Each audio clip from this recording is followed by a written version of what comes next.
Baik, selamat sore sebelumnya. Om Swastiastu. Di kesempatan kali ini kami akan membawakan mata kuliah aljabar linier dengan topik determinan matriks. Sebelum lanjut ke materi, mari kita memperkenalkan diri masing-masing. Untuk pertama, Adi dipersilakan. Baik, perkenalkan nama saya Made Adi Wahdinata dengan NIM akhir yaitu 079 dan rekan saya. Dan saya Imade Septian Jaya Praito dengan NIM akhir 073. Lanjut ke materi. Untuk materi yang pertama yaitu deskripsi determinan matriks akan dibawakan oleh saya sendiri. Determinan matriks merupakan selisih perkalian elemen-elemen pada diagonal utama dengan perkalian diagonal sekunder dari suatu matriks persegi. Terdapat suatu matriks A, misalnya determinan matriks A dengan menggunakan tanda det A atau dalam kurung kotak A. Terdapat beberapa sifat-sifat determinan matriks. Teman-teman bisa membaca sifat-sifat determinan matriks A, B, dan C. Selanjutnya. Determinan matriks dapat dianggap sebagai faktor dari penskalaan transformasi yang digambarkan oleh matriks. Ada beberapa bentuk determinan matriks yang berordo 2x2 dan 3x3. Materi selanjutnya yang kedua akan dibawakan oleh Adi. Nah, kemudian mengenai materi yang kedua, di sini kami akan menjelaskan mengenai determinan matriks. Apabila matriksnya memiliki ordo 2x2, yaitu menggunakan rumus seperti berikut, yaitu misalkan terdapat sebuah matriks A yang berelemen A, B, C, dan D. Jadi matriks tersebut ditulis A, B, C, dan D. Maka jika dideterminankan menjadi det A, kita tulis seperti berikut, yaitu A, B, C, dan D.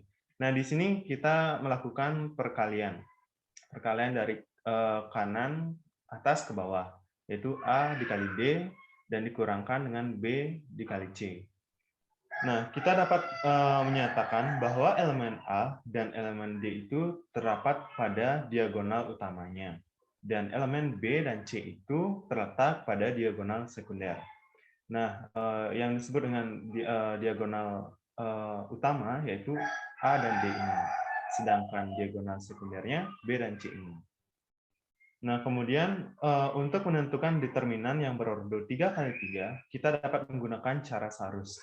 Cara Sarus ini merupakan perkalian elemen matriks diagonal turun dari kiri atas ke kanan bawah, dan diberi tanda positif. Sedangkan perkalian elemen matriks pada diagonal naik dari kiri bawah ke kanan atas diberi tanda negatif. Nah, contohnya seperti berikut ini. Cara matriks ini lebih sering digunakan oleh orang. Nah, misalkan terdapat sebuah matriks P, yaitu A, B, C, D, E, F, G, H, I. Nah, untuk maka determinan dari P, matriks P, yaitu kita dapat tulis seperti ini, A, B, C, dan kita pindahkan dua barisan kolom ini ke sebelah kanan. Nah, kemudian ini kita kalikan dari kanan kiri atas ini ke kanan bawah. Seperti A dikali E dikali I, ditambah B dikali F dikali G, ditambah C dikali D dikali H, dan dikurangkan dengan diagonal sekundernya yaitu C dikali E dikali G, dikurang A dikali F dikali H, dikurang B dikali D dikali I. Nah, kemudian untuk materi berikutnya akan dijelaskan oleh teman saya. Oke, untuk materi yang ketiga yaitu pentingnya determinan matriks bagi ilmu komputer. Ada 3. Yang pertama, pemanfaatan matriks di bidang ilmu komputer merupakan fungsi untuk pemrograman yang menggunakan array, dan juga pada bidang keamanan komputer atau cyber security. Dan enkripsi data dapat berfungsi dengan cara beragam operasi matriks. Dan fungsi yang kedua, determinan matriks algoritma atau software dalam kriptografi dengan menggunakan matriks dan determinan agar dapat membuat sebuah algoritma yang baru digunakan untuk mengembangkan pesan. Untuk memecahkan algoritma ini cukup sulit, namun cukup mudah dalam mengimplementasikannya. Yang ketiga, ada fungsi keduanya itu dalam pengelolaan gambar. Pada sebuah gambar dapat didefinisikan sebagai fungsi dua dimensi, di mana X dan Y adalah koordinat bidang dan besar dari F dalam kurung X, Y adalah intensitas cahaya gambar pada sebuah titik dalam kurung X, Y. Gambar digital dapat dipandang sebagai matriks berukuran M kali N, di mana M adalah panjang gambar dan B adalah lebar gambar, dan elemen di dalam matriks merupakan intensitas warna pada setiap piksel di dalam gambar. Untuk materi keempat, silakan. Nah, kemudian ada skema dari materi yang kami jelaskan, yaitu determinan matriks.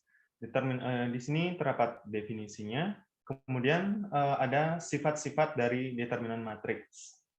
Kemudian determinan matriks ada dua, yaitu determinan matriks berordo 2x2 dan juga determinan matriks berordo 3x3.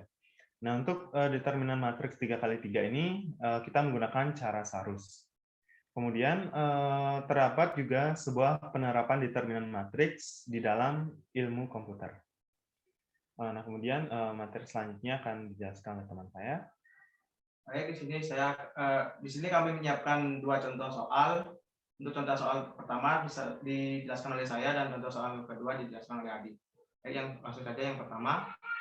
Diketahui matriks B berordo 2x2, di mana B ini sama dengan memiliki angka 4, 9, 1, 2. Penyelesaiannya, maka determinannya dari B ini kita kalikan silang. Dari kiri ke bawah dan kanan atas ke bawah. Maka mendapatkan hasil sama dengan 4 dikali 2 dikurang 9 dikali 1. Maka hasil dari determinan matriks berordo 2x2 ini adalah 1. Yang kedua, silakan. Nah, kemudian untuk contoh soal yang kedua, yaitu menggunakan matriks berordo 3x3.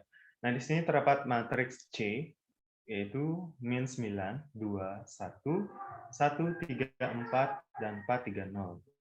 Nah, penyelesaiannya kita menggunakan cara Sarus. Seperti yang sudah saya jelaskan tadi, dua baris dan kolom ini kita pindahkan ke sebelah kanan. Maka determinannya itu 9 dikali 3 dikali 0 ditambah 2 dikali 4 dikali 4 ditambah 1 dikali 1 dikali 3, kemudian dikurangkan karena ini diagonal sekunder, itu 1 dikali 3 dikali 4, kemudian min 9 dikali 4 dikali 3, kemudian dikurang 2 dikali 1 dikali 0. Sehingga determinan ini kita mendapatkan hasil yaitu 167. Oke, saya kembalikan lagi ke moderator. Baik, mungkin sekian dari materi kami yang kami jelaskan mengenai determinan matriks. Apabila ada pengucapan yang salah dan penulisan materi yang salah, mohon dimaafkan. Saya tutup dengan Param Santi. Om Santi Santi Santi. Terima kasih.